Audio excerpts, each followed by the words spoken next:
Right friends, welcome back to Press Information Bureau, news in detail. If you look at the first one, the Union Minister of State for Development of Northeastern Region, that is the donor minister, Dr. Jitendra Singh stated the launch of Hill Area Development Program for Northeast region. This Hill Area Development Program that will give a focused attention to the lesser developed hilly areas, and as a pilot project it will be initiated in the hilly districts of Manipur, and this was announced at Imphal, Manipur by the donor minister. Look at the next one. For the first time in the country, for rural LED street lighting under the Government of India's Street Lighting National Project, or you can say SLNP, for the first time in the country, it was launched in Andhra Pradesh. So the government through its EESL, all of you are familiar with Energy Efficiency Services Limited, that will retrofit 10 lakh conventional street lights with LED lights in Gram Panchayats of 7 districts of Andhra Pradesh, and EESL will carry out the entire annual maintenance and warranty replacement in these Gram Panchayats for a period of 10 years. So this is Street Lighting National Project for the first time for the rural LED street lighting that is being implemented in Andhra Pradesh. And if you look at Ujala, this is Unnat Jyoti by Affordable LEDs for All, and it is LED based domestic efficient lighting program, and this is monitored by EESL. And if you look at the efficiency of LED bulbs, they are around 10 times more efficient than CFLs and 50 times more than ordinary bulbs if you look at the efficiency. And all of you are familiar with Ujala. Ujala is proposed to replace 77 crore incandescent bulbs with LEDs by 2019, and here we are talking about Street Lighting National Project SLNP, and please go through various details about Ujala. And subsequently, another important aspect is Ministry of Urban Development signed Memorandum of Understanding with EESL. And here, what is this about? This is about developing overall strategy for taking up energy efficient projects in urban areas. So the interventions will include in urban areas. The first issue we discussed about rural areas street lighting, and now we are discussing about energy efficiency practices in urban areas, and the interventions include public lighting, public transport and buildings. Right friends, let us look at the next one. Second Mission Innovation Ministerial and 8th Clean Energy Ministerial. These are very important from examination perspective. The second Mission Innovation Ministerial and 8th Clean Energy Ministerial, this was held at Beijing, China. And here let us discuss about Mission Innovation, and subsequently we will discuss about Clean Energy Ministerial. So when you look at Mission Innovation, this was launched in Paris on 30th November 2015. All of you are familiar with the famous Paris Summit, which was held in November-December 2015, which led to the conclusion of Paris Pact for reducing greenhouse gas emissions. And this Mission Innovation as well as International Solar Alliance, these are the initiatives launched when the Paris Climate Pact was going on in November-December 2015. You may have a doubt, what is meant by this Mission Innovation? Mission Innovation is a 5-year commitment to accelerate the pace of innovation and make clean energy not only affordable but also accessible worldwide. So please understand the difference between Mission Innovation and Clean Energy Ministerial. The first one we are talking about Mission Innovation. This is the initiative of 20 countries which came together under Mission Innovation in November 2015. The basic purpose is 5-year commitment to accelerate the pace of innovation to make clean energy not only affordable but also accessible worldwide. And please look into this slide. This is the meeting which was held in Beijing, that is 2nd Mission Innovation Ministerial, 8th Clean Energy Ministerial. And now we have to discuss about this. What is Clean Energy Ministerial? In fact, in Copenhagen, that is Climate Change Conference under United Nations Framework Convention, Copenhagen Summit was held in 2009. At that time, US Secretary of State proposed first Clean Energy Ministerial, and together the 24 countries and the European Commission that are members of Clean Energy Ministerial. And what is the purpose? Here, this is the forum which included partnerships and collaborations between private sector, public sector, non-governmental organizations and others. And what are the goals?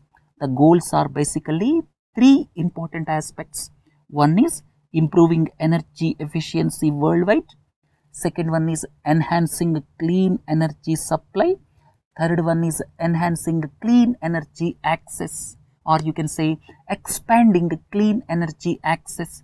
And please do not forget, this Clean Energy Ministerial is the forum which includes partnerships and collaborations between private sector, public sector and non-governmental organizations. And this was conceived at Copenhagen in December 2009. Right, having learned about these 2 things, now what was India's statement at this ministerial meeting? India basically mentioned 2 things. National mission on advanced ultra supercritical technologies for cleaner coal utilization. So what is the advantage of this ultra supercritical technology? The efficiency of coal based power plants will increase. All of you are familiar with the cabinet decision recently where BHEL was made the nodal authority for doing research in this ultra supercritical technologies for thermal power plants. And it was also announced setting up of 2 centers of excellence on clean coal technologies at $5 million each. Right friends, this is all about mission innovation as well as Clean Energy Ministerial. Then Union Minister for Agriculture Radha Mohan Singh distributed National Gopal Ratna and Kamadhenu Awards for dairy farmers. And please do not forget about Rashtriya Gokul Mission. What is the main purpose of Rashtriya Gokul Mission? The main purpose is to preserve and develop indigenous bovine. And here you come across the word germplasm. What is the meaning of germplasm? Germplasm is the living tissue of the animal. Please understand carefully. Germplasm is the living tissue of the animal which will be used in animal breeding. You may have a doubt what is meant by breeding. Breeding is the technique where the traits of the animals can be altered or to suit our requirements.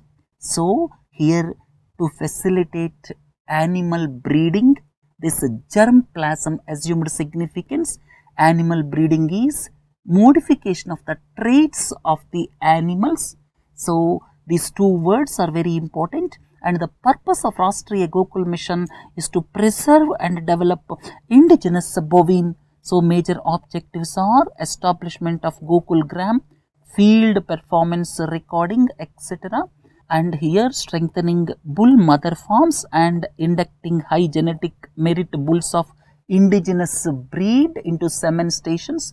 These are important. And another point is National Kamadhenu breeding centers. I already explained about breeding. So National Kamadhenu breeding centers are coming up in 2 states, Madhya Pradesh and Andhra Pradesh. And the purpose is to act as storehouse of indigenous germplasm, right? So they would also be a source of proven genetics. right? So indigenous breeds being heat tolerant and resistant to diseases are popular for producing A2 type milk. So this A2 type milk protects us from various chronic health problems. And please do not forget about e-Pashuhat. e-Pashuhat portal was established under Rashtriya Gokul Mission. What is the purpose of e-Pashuhat? That is to link farmers and livestock rearers to make available quality bovine germplasm, right? And the ultimate aim of the government is to double farmers' income by 2022. Look at the next one. Flagship program of Ministry of Shipping, Sagarmala, has moved from conceptualization and planning to the implementation stage.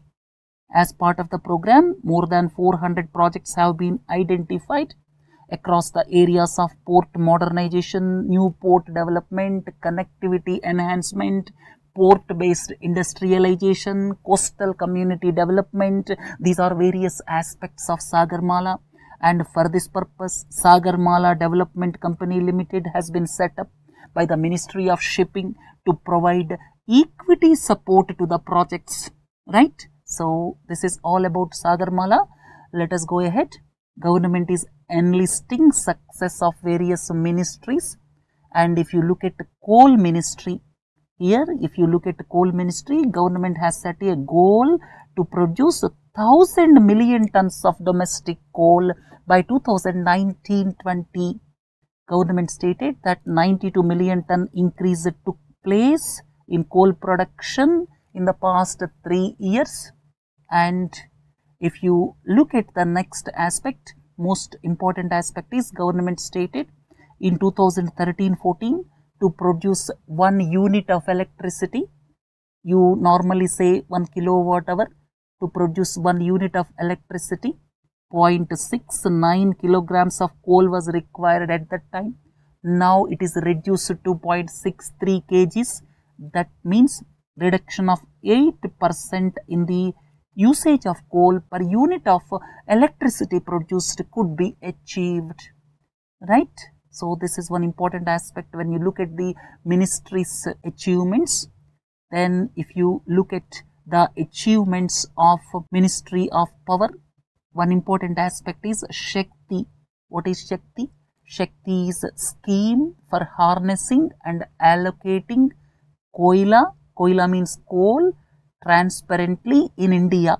That means here this is the transparent process of allotting coal to the thermal power plants. So please understand, if someone says about Shakti, that is the transparent mechanism of allotting coal to the thermal power plants. Then second important point, for the first time, India became a net exporter of electricity in 2016-17, most important aspect. Then Uday, all of you are familiar with Ujjwal Discom Assurance Yojana, where the debt of discoms was taken over by the states by issue of bonds. So here this comprehensive reform saved nearly rupees 12,000 crores for discoms due to the issue of Uday bonds by the states. So if you look at further achievements of Ministry of Power, India's ranking in the ease of getting electricity increased, and Ministry of Power stated that 18,452 unelectrified villages as on 1st April 2015 will be electrified by May 2018, and it also mentioned about Ujala. So these are the achievements of Ministry of Power. Let us go ahead. Ministry of Mining. Here if you look at the achievements, National Mineral Exploration Policy 2016. That means exploration. What is the meaning of exploration? That means some hidden treasure will be there inside. Maybe some mineral resources.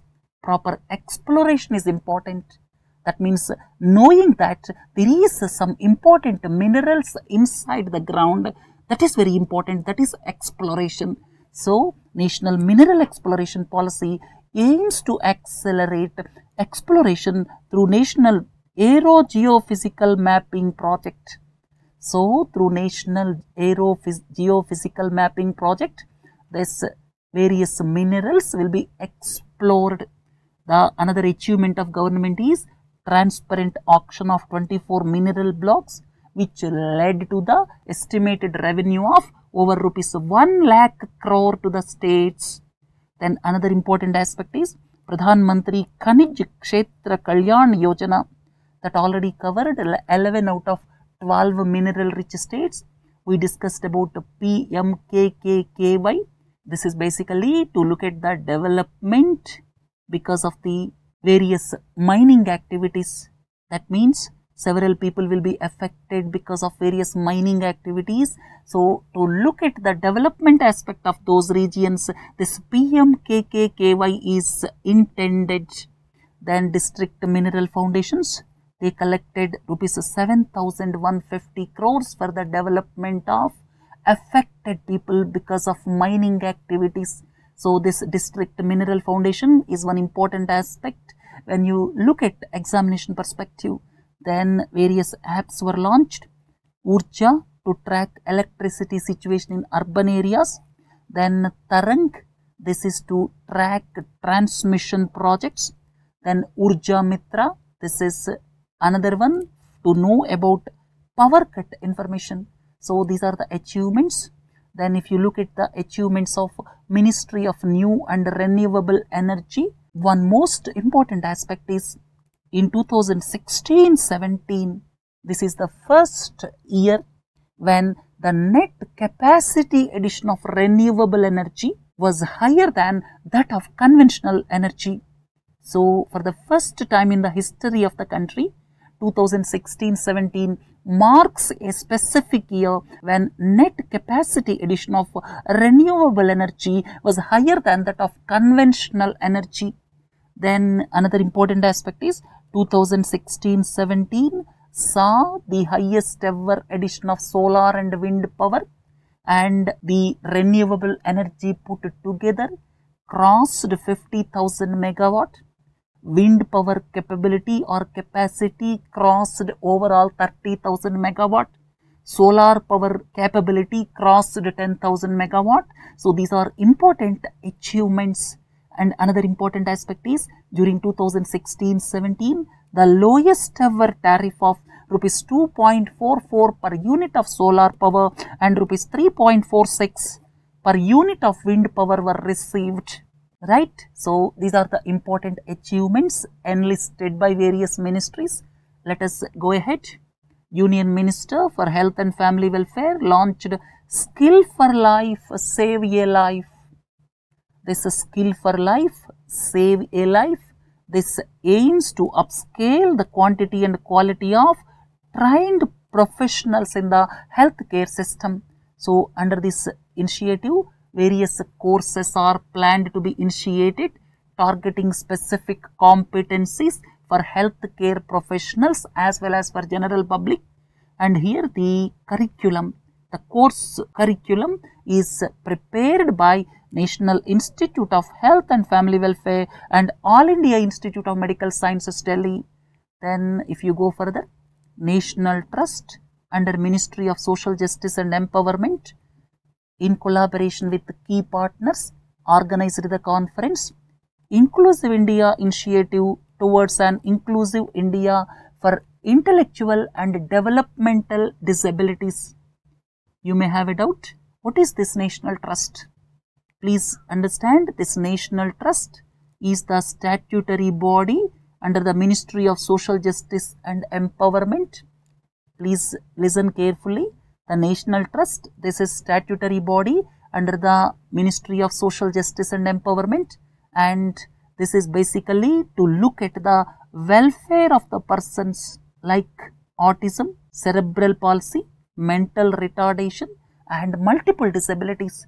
So the persons whoever are affected by various types of intellectual disabilities or mental disabilities like autism, cerebral palsy and other disabilities, to make them live independently as fully as possible within and as close to their community as possible.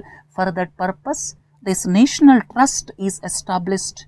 Now let us go back to the news item. So the Inclusive India Initiative of National Trust is specifically catering to persons with intellectual and developmental disabilities with an objective to include these people into the mainstream. Mainstream means to the education arena, to the employment arena, to the community. So as to bring them into the mainstream, this National Trust under the Ministry of Social Justice and Empowerment organized this conference, Inclusive India Initiative towards an Inclusive India. Right, we learnt a lot about the National Trust.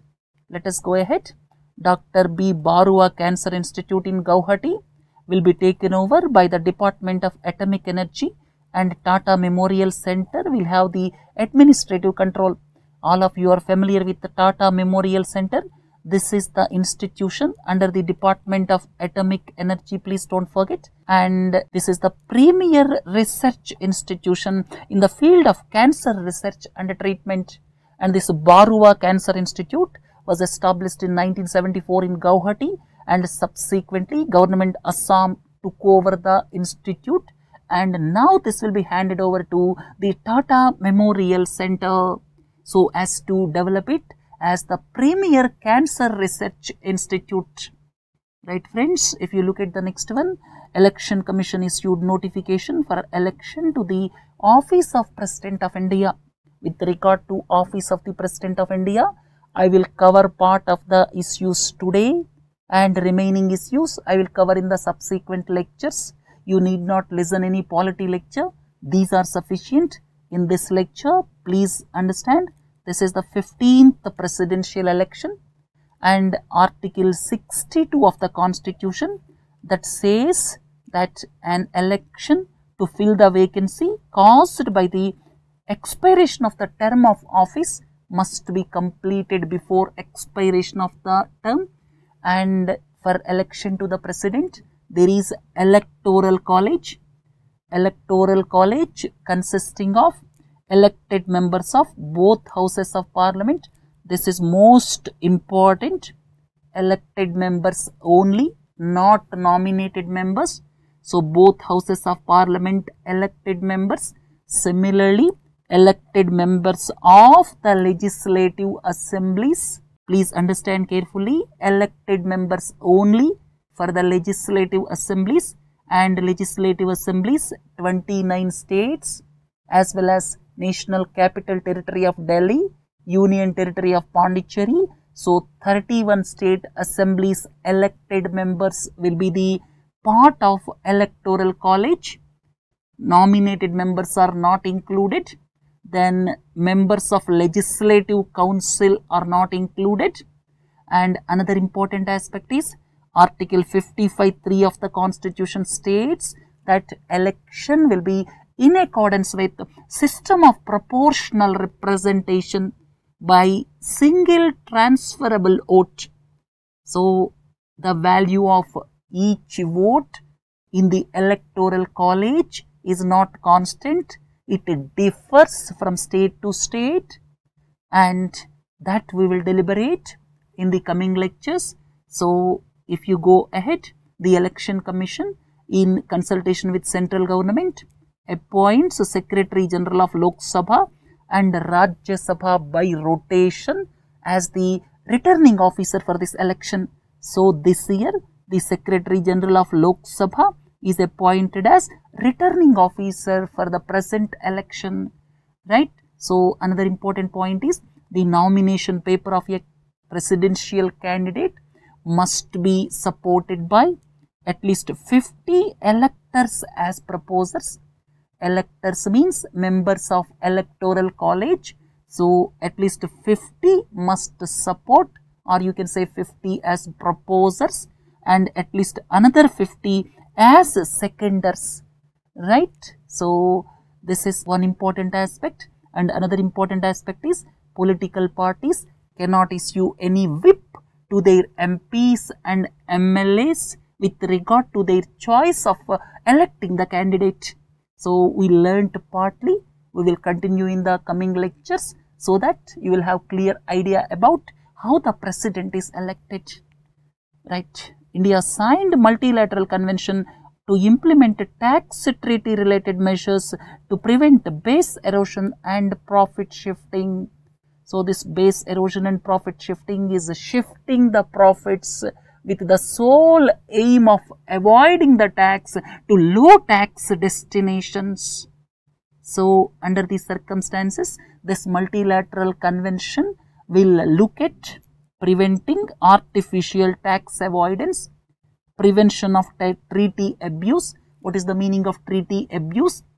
That means looking at the loopholes in the treaties, exploiting those clauses, that is a treaty abuse. So it will prevent a treaty abuse. At the same time, it will improve dispute resolution process also. So this multilateral convention, these 3 points, please understand, please don't forget. So before going to the next one, please go through various aspects I have given here. Then if you look at the next one, JP Nadda, Union Minister, was conferred the WHO Director General's Special Recognition Award for Global Tobacco Control, and Nadda stated that tobacco users have reduced by 81 lakhs and 28% reduction in the age group of 18 to 24 years. This is most important. And from examination perspective, India implemented large pack warnings where 85% of the area is covered with pictorial health warnings on both the sides. This is very important point. And another important point is, with 27 crore users, India is the second largest country in the world in tobacco consumption. Right, friends? SAT program was launched by Niti Aayog. What is a SAT? SAT means Sustainable Action for Transforming Human Capital. So what is meant by human capital?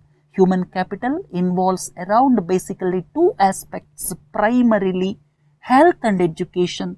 So here the purpose of SAT program is to identify and build 3 future role model states for education and health systems.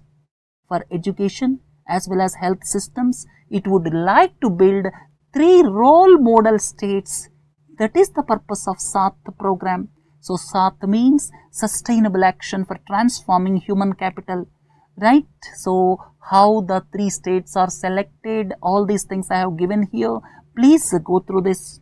Then India has emerged as a net exporter of steel in the year 2016-17. And in the last 3 years, there has been capacity addition at a steady compounded annual growth rate of about 7%. And there was 97% increase in overall exports, very good sign. And at the same time, another good sign is 37% reduction in imports. Any country expects increase in exports, reduction in imports. So both took place simultaneously in the steel sector. What more the nation want? So as per the national steel policy, India's steel capacity will increase to 300 million tons by 2030-31. So please recollect the national steel policy. Then India became member of Shanghai Cooperation Organization, or SCO. And SCO has got primarily 2 legs. One is trade and economic wing. That means it looks at connectivity, transport, energy, banking and other aspects. And the second leg is fight against terrorism. And please do not forget, India is an observer at SCO since 2005, and it represents, this is, please remember from examination perspective, SCO represents over 40% of population, because India and China are most populous countries, and it represents 20% of global GDP. And as I have already told you, it will help in economic connectivity. That is the first wing. The second wing is counter-terrorism cooperation. And if you go further, it is Eurasian Political, Economic and Military Organization, and initially started as Shanghai 5 in 1996. Its headquarters is in Beijing, and Uzbekistan joined in 2001, and now India and Pakistan joined as the members So total members has gone up to 8. Please look into this. These 8 countries, easy to remember: China and Russia, India and Pakistan. Out of 5 countries of Central Asia, exclude Turkmenistan. So this is Turkmenistan. How to remember Turkmenistan? Turkmenistan shares long border with Iran. So Turkmenistan is the country which shares long border with not only Iran but also with Caspian Sea. So if you exclude Turkmenistan, the remaining 4 countries of Central Asia along with India, Pakistan, China, Russia, this makes SCO members and total members are 8. Right friends, so this concludes Press Information Bureau for this week. Have a nice day. Thank you.